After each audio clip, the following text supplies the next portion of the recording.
les combattants de la résistance juive seraient de repousser les forces allemandes pendant près d'1 mois. Au lieu de cela, un soulèvement armé a commencé, et les combattants de la résistance juive seraient de repousser les forces allemandes pendant près d'1 mois.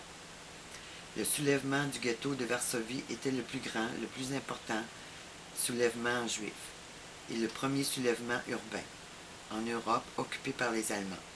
À la date anniversaire, nous rendons hommage au courage de tous ceux qui résistaient, que ce soit avec des armes ou avec l'esprit.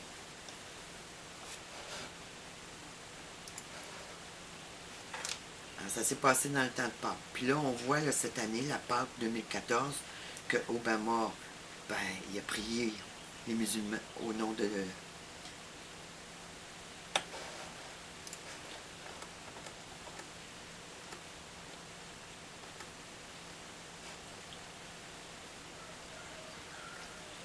Puis on voit que pour la Pâques 2014, on voit Obama, le président des États-Unis, qui a prié les musulmans.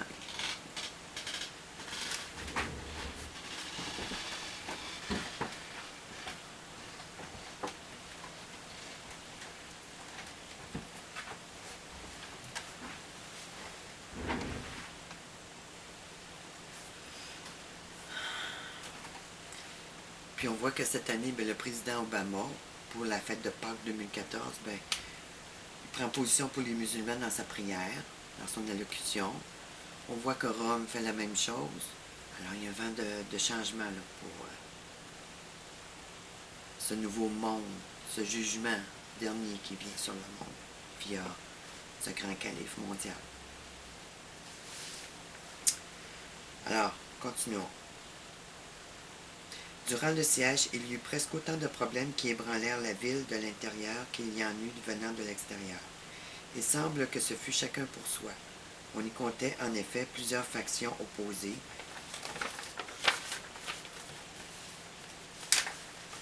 chacune animée par des intérêts propres et combattant contre les autres. Il y avait en particulier des zélateurs qui étaient cruels et sans pitié.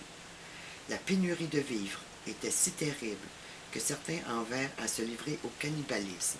Puis ça, dans l'Ancien Testament, en parle. Comme Moïse l'avait prophétisé dans Deutéronome 28 et Lévitique 26. Voilà. Et ça, vous pouvez retrouver ça dans le livre de Joseph, Guerre des Juifs, livre 6, chapitre 3, section 4. Décrit l'histoire d'une femme qui mangea son propre enfant.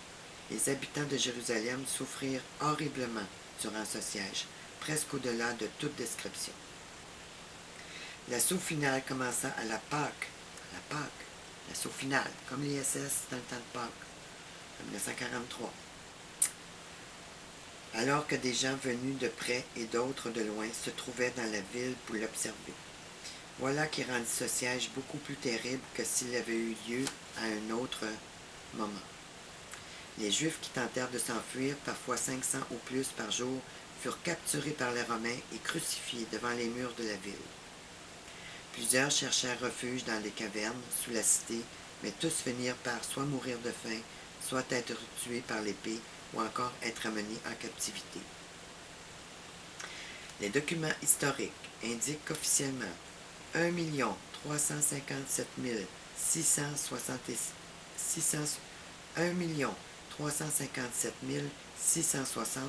personnes furent tuées et 97 000 emmenées en captivité. La plupart de ces captifs furent déportés en Égypte et forcés d'y travailler dans les mines. 11 000 d'entre eux moururent et dont plusieurs de faim.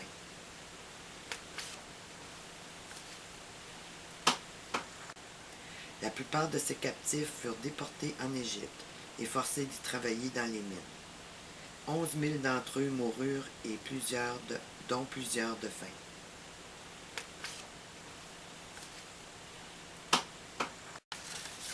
Maintenant, on va parler de 7 signes remarquables. C'est très intéressant comme information. J'encourage chacun de vous à avoir une oreille bien particulière pour ce que je vais lire. Vous allez voir que Dieu, quand il dit qu'il s'occupe de son peuple, quand il avertit qu'un jugement va venir si le monde continue à vivre dans le péché,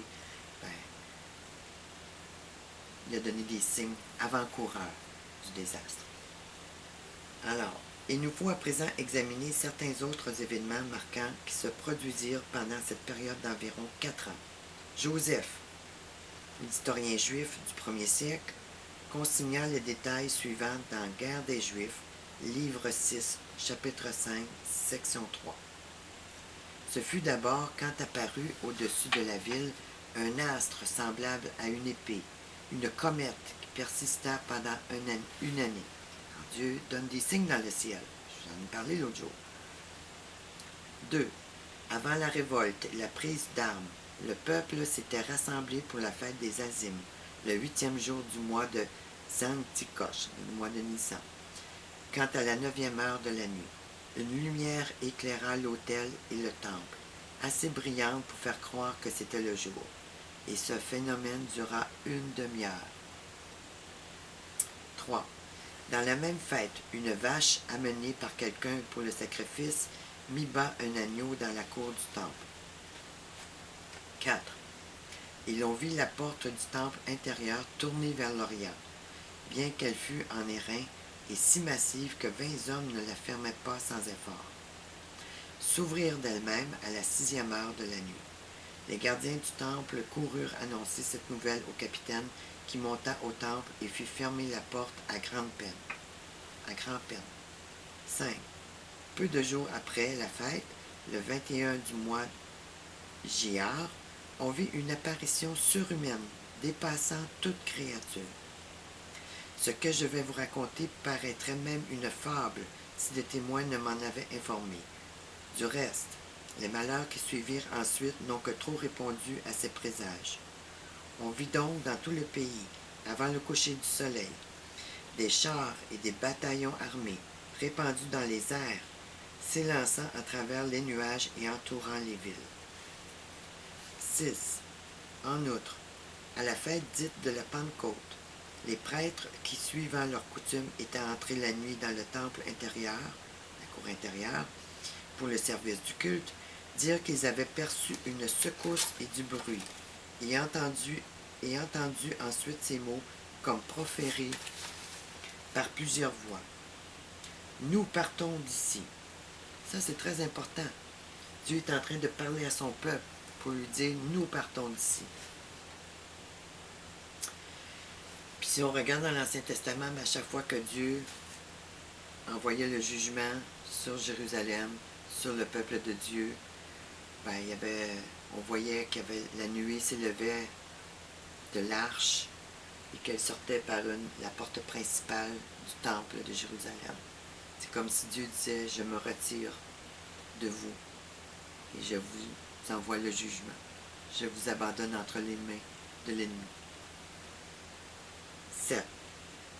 Mais voici, de tous ces présages le plus terrible, un certain Jésus, fils d'Ananias, de condition humble et habitant la campagne, se rendit 4 ans avant la guerre, quand la ville jouissait d'une paix et d'une prospérité très grande, à la fête où il est d'usage que tous dressent des tentes en l'honneur de Dieu. Il se mit soudain à crier dans le temple, « Voix de l'Orient, voix de l'Occident, voix des 4 vents, voix contre Jérusalem et contre le temple, voix contre les nouveaux époux et les nouvelles épouses, voix contre tout le peuple. » Et il marchait, criant jour et nuit, ces paroles dans toutes les rues. Quelques citoyens notables, irrités de ces dires de mauvais augure, saisirent l'homme, le maltraitèrent et le rouèrent de coups. Mais lui, sans un mot de défense, sans une prière adressée à ceux qui le frappaient, continuait à jeter les mêmes cris qu'auparavant. Les magistrats, croyant avec raison que l'agitation de cet homme avait quelque chose de surnaturel, le menèrent devant le gouverneur romain. Là, déchiré à coups de fouet jusqu'aux os, il ne supplia pas, il ne pleura pas, mais il répondait à chaque coup, en donnant à sa voix l'inflexion la plus lamentable qu'il pouvait. « Malheur à Jérusalem !» Le gouverneur Albinus lui demanda qui il était, d'où il venait, pourquoi il prononçait ces paroles. L'homme ne fit absolument aucune réponse, mais il ne cessa pas de réitérer cette lamentation sur la ville. tant qu'enfin Albinus, le jugeant fou, le mit en liberté. Jusqu'au début de la guerre, il n'entretint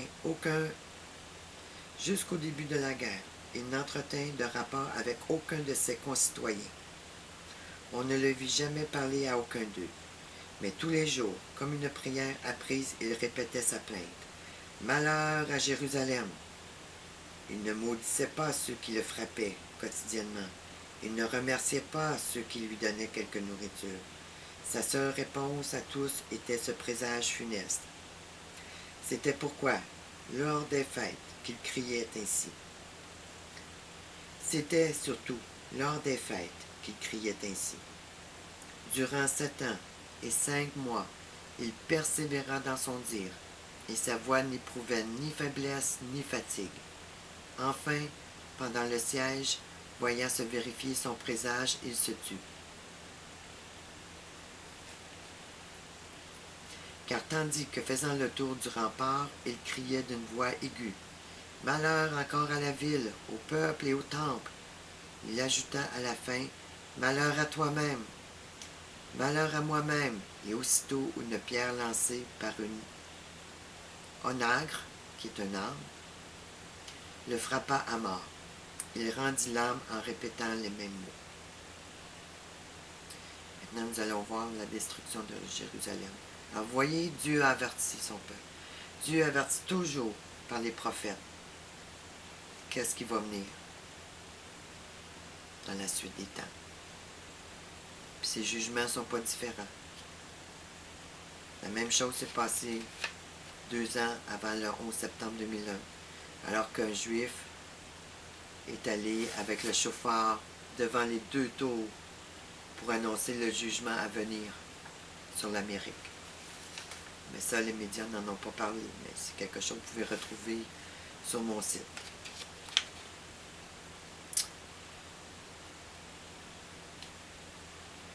Dieu a à cœur. Dieu ne veut pas détruire. Dieu ne veut pas envoyer ses jugements. Ce qu'il désire, c'est que vous vous repentiez, que vous viviez. Mais les hommes ne veulent pas écouter. Un autre va venir, il va leur dire des choses, ah ben lui, ils vont le suivre. Un peu comme ces milliers de personnes qu'on voit dans les manifestations, réclamant pour eux, pour chacun d'eux, de combler leurs besoins, de demander au gouvernement d'être là pour eux. Mais ils ne demandent pas à Dieu. Ils ne sont pas prêts à se prosterner devant l'Éternel. Ils attirent la condamnation et la destruction sur eux. Alors, la destruction finale de Jérusalem. Après la prise de la ville par Titus et ses soldats, Jérusalem fut détruite. Quand l'armée n'eut plus rien à tuer ni à piller, faute d'objets ou assouvir sa fureur, César lui donna aussitôt l'ordre de détruire toute la ville et le temple, en conservant, ça c'est important ce que je vous dis là, en conservant cependant les tours les plus élevées, celles de Phasaël, d'Épikos, de Mariam, et aussi toute la partie du rempart qui entourait la ville du côté de l'ouest. Mais aujourd'hui, mes amis, les Juifs qui ne croient pas en Jésus, qui n'ont même pas le droit de prononcer le nom de Dieu, parce que c'est un Dieu inconnu, supposément, ben, ils sont là devant le mur de lamentation, à prier un Dieu inconnu, avec leurs petits livres, puis tous leurs habits religieux, à mettre des petits papiers dans les craques. Mais à qui ils prient? Ils n'ont pas le droit de prononcer le nom de Dieu, ils ne savent même pas à qui ils prient. Alors, continuons notre lecture, mais vous allez voir qu'en réalité, ces milliers de personnes à travers le monde, y compris les Juifs, qui vont prier devant le mur de lamentation, ben, en réalité, ils vont prier devant de la brique, premièrement, oui, des choses faites de main d'homme,